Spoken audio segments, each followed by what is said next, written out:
Congrats, Sasha, back in the AO semifinals.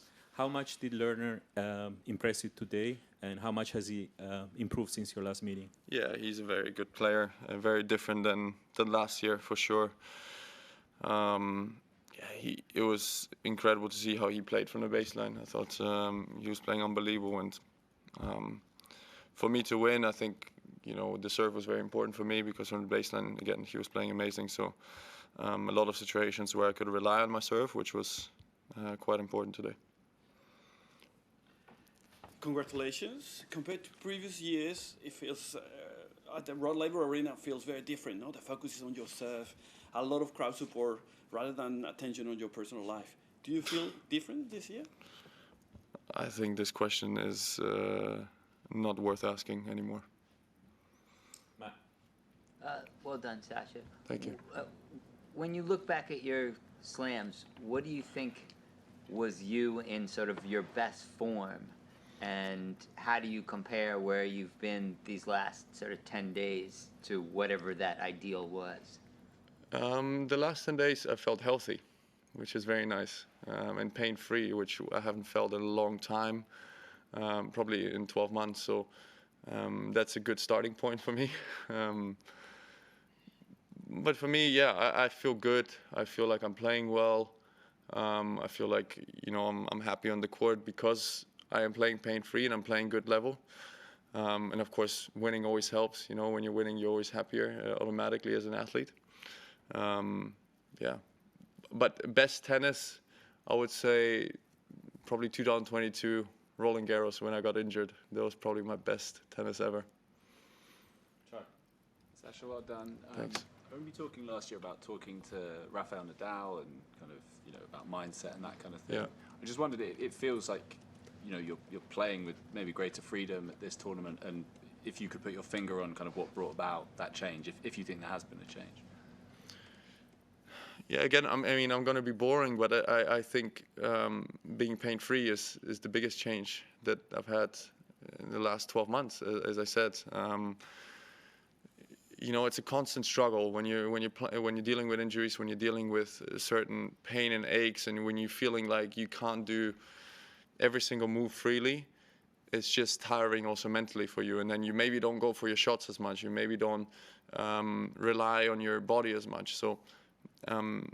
That probably, but also I've worked on my game. I've worked on my aggressive game. I've been talking about it. I've worked on my first shots after the serve. My first forehand after the serve. Maybe a bit more serve and volleying as well. And if those things work for me, then I think success will come as well. As a follow-up, yeah. On the injury side of things, given where you are in the game, how experienced you are, that you would be a bit, you'd play fewer events. I know there were punishments and things like that, but just to say, I actually don't care about those punishments. I just want to feel good and feel fit. In the way that Carlos and Yannick have done, like skipping Montreal. Yeah, but they're making 50 million a year. Okay. We're not all Carlos and Yannick. I'm not complaining at all about my life. I'm very happy with my bank account as well. I'm not saying that, but it's a bit different. Also, Roger at some point at the end of his career was playing like maybe 10 events a year. Novak now is playing 10 events a year. It's very different. But yeah, I think I will have to adjust. Last year my schedule was crazy, especially in the beginning of the year. I love South America, I really do. I love the countries, I love the experience of being there, but it was probably not a smart decision on maybe going to Buenos Aires, let's say, right? Maybe I should have skipped that and maybe went to Rio. Then going straight to Acapulco, straight to Indian Wells, it was a lot in a row, especially after the finals run here. And that's when kind of my issue started, because I was mentally tired, and then if you're mentally tired, your injuries start as well. So I have to be better in that way. I have to schedule better. My schedule looks very different this year after the Australian Open. So it's a learning process. It's also learning that your body is maybe getting a bit older, is maybe getting a bit more fatigued through matches. But all in all, right now I want to focus on here and play my best tennis the next two matches. 3 more. With the desire to want to win a slam, how does the pressure change when you get to this point in the tournament? Yeah, well, actually, I feel like maybe top players feel the most pressure in the beginning.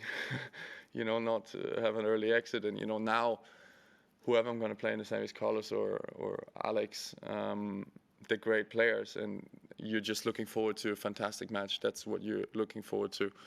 Of course, in my case, yeah, I'm still chasing that desired slam, and of course, I still want to achieve that.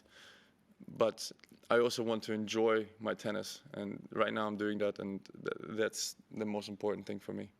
Last two Prajol and Doug. Sasha, No, Prajol first, and then Sasha, how much? I know the roof was on, and so Yeah. you probably didn't feel the heat. But what kind of an effort was it, especially for you because of your diabetes, to play even with the roof on? And what did it take from you? And how No, much? but with the roof on, it's perfect conditions. It's very solid, 24 degrees with AC on. It's great. I would love to play with the roof every single match. So it was not difficult. It was difficult physically, but it was not difficult with the conditions. Did you hit outdoors Yeah. before the match? And how was that? Yeah, that was hot. can you point to a couple of things in Lerner's game that you think are improved since you last played him? And also, you have a very impressive record against lefties. I'm wondering if there's something about your game or that you figured out that helps neutralize what's often considered a natural advantage against righties. Yeah, a lot of times lefties love heavy forehands to your backhand, especially like high backhand shots. I really love to hit high backhands.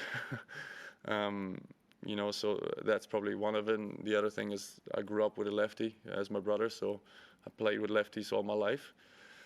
And Lerner, yeah, what impressed me the most is I talked to my team afterwards. I felt like I didn't have a spot on the court where I could just hit the ball, and I felt like I was out of danger. It doesn't matter what speed, doesn't matter the height. I felt like if I was hitting fast but in his racket, he was using my speed to redirect the ball. If I was hitting a bit slower, he was taking the ball early, being aggressive himself. So I felt like there was not really a spot on the court where you could just put the ball there and restart the rally, which was quite impressive. It wasn't that case last year, so he has improved a lot in that regards. I think also got to give credit to Michael Chang. I think what he's doing with him is phenomenal. And yeah, hell of a player right now. Jeb.